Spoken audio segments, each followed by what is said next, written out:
été bien longtemps d'avance. J'ai souvent lutté contre l'injustice. J'ai été profondément éduqué dans la doctrine, pour ainsi dire, vraiment chrétienne. J'avais ce sentiment et mon père, ma mère m'ont toujours dit il ne faut pas être méchant, il faut être bon envers les gens, même quand on vous a frappé, il ne faut pas répondre. Et alors je n'ai jamais compris dans ma vie pourquoi à l'école on nous enseignait il faut tout être bon, il faut la charité chrétienne, il faut l'amitié entre les hommes. Comment on peut concilier l'instruction que les Européens nous donnaient à l'école, les principes de civilisation et de morale, avec les actes que ces Européens commettaient vis-à-vis des populations noires. Et c'est en faisant cette observation au jour le jour, à comparer les principes qu'on nous enseignait, les actes que ceux qui nous enseignaient commettaient. Et alors, je voyais chaque fois la contradiction. C'est alors que j'ai commencé à prendre de plus en plus conscience, n'est-ce pas, alors, j'ai commencé, n'est-ce pas, à étudier les révolutions à travers l'humanité, très souvent la révolution française, les causes qui ont été à la base de cette révolution. Pourquoi ces gens se sont révoltés? Pourquoi ils ont lutté pour la liberté? Et j'ai compris que vraiment, à travers toutes les révolutions, il y a un élément profond. C'est la lutte contre l'injustice, contre l'oppression. Télévision, la chaîne de la diaspora congolaise. Le titre du message, c'est « À vin nouveau, outre neuve ». C'est une phrase que le Seigneur a utilisée dans l'Évangile pour faire comprendre aux gens qu'il était impossible de vivre l'Évangile tout en gardant la mentalité ancienne. C'est ce que nous voulons dire à nos gens. Nous sommes entrés dans la démocratie, ou au moins nous voulons entrer dans la démocratie. C'est pour ça que nous sommes allés aux élections, et voilà pourquoi l'Église s'est engagée à former les consciences et à donner une formation civique et électorale au peuple, et cela ensemble avec toutes les confessions religieuses. Pourquoi nous avons donné cette formation? C'était pour que le peuple congolais sache exactement ce que c'est que les élections. Pourquoi on va aux élections? Pourquoi on vote?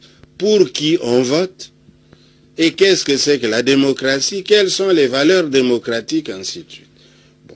Or, maintenant que nous sommes entrés là-dedans, et nous parlons d'un acquis majeur, puisque nous trouvons que l'Église, au moins, il y a eu la mise en place des institutions. Si les institutions veulent faire leur travail, il y a moyen de redresser le pays. Mais nous constatons que le peuple congolais continue avec la mentalité ancienne, soit celle de la Deuxième République.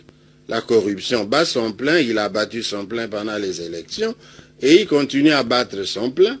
Nous constatons qu'il y a une anarchie.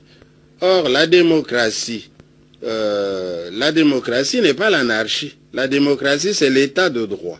Et l'état de droit suppose que chacun respecte la loi, que la loi est au-dessus de tout le monde.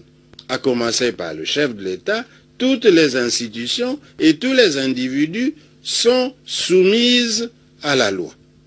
En d'autres termes, il est inacceptable que dans notre pays, on arrive à une exploitation sauvage de ressources minières et forestières, on arrive à une vie qui n'a guère cure de rendre la justice, on arrive à un ensemble d'antivaleurs dans la société.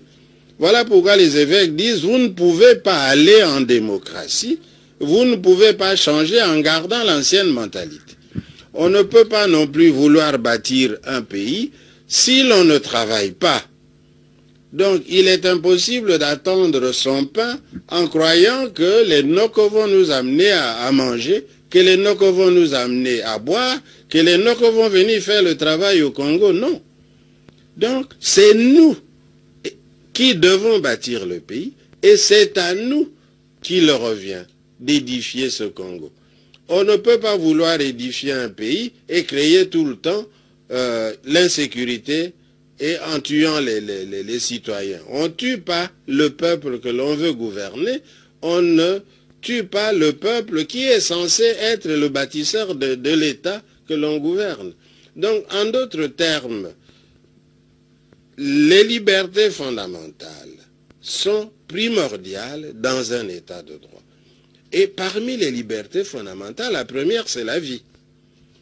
Si on n'avait pas la vie, on n'aurait pas l'intelligence, on n'aurait pas le travail, on n'aurait pas le manger, etc. Donc, il faut protéger les vies, il faut protéger, donner à chacun de quoi se développer. Il faut un développement intégral et solidaire. Et étant donné qu'on a l'impression qu'il y a des parties du pays dont on ne voit pas clair, on a l'impression qu'il y a certains agendas cachés. On ne sait pas trop pourquoi il y a toutes ces guerres à l'Est alors qu'en fait on est déjà arrivé à mettre en place les institutions. Voilà pourquoi les évêques alertent la population. Quand on emporte toutes nos grumes à une allure vertigineuse qu'on n'a jamais connue avant, on dit arrêtez. Quand on voit emporter tous nos minerais, quand on voit qu'il y a des hélicoptères et des jets qui viennent de l'étranger, qui atterrissent directement à l'intérieur du pays pour pouvoir emporter le sol, aller l'analyser, savoir quel minerai on a au Congo, si ce n'est déjà pas pour le prendre et le vendre, on dit halte. Et voilà pourquoi les évêques ont dit, la maison brûle, ne dormons pas.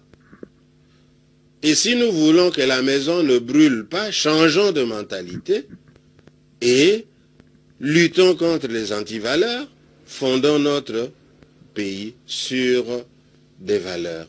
Et nous adressons aussi ces messages à la communauté internationale et aux investisseurs. Un point fort, c'est que les évêques demandent à tous les Congolais qui ont de l'argent d'investir dans le pays. Il n'est pas normal que les Congolais qui ont de l'argent gardent ces pays dans des banques européennes et que cet argent ne profite pas au pays, pendant que d'autres viennent faire de l'argent chez nous. Nous leur demandons de venir investir.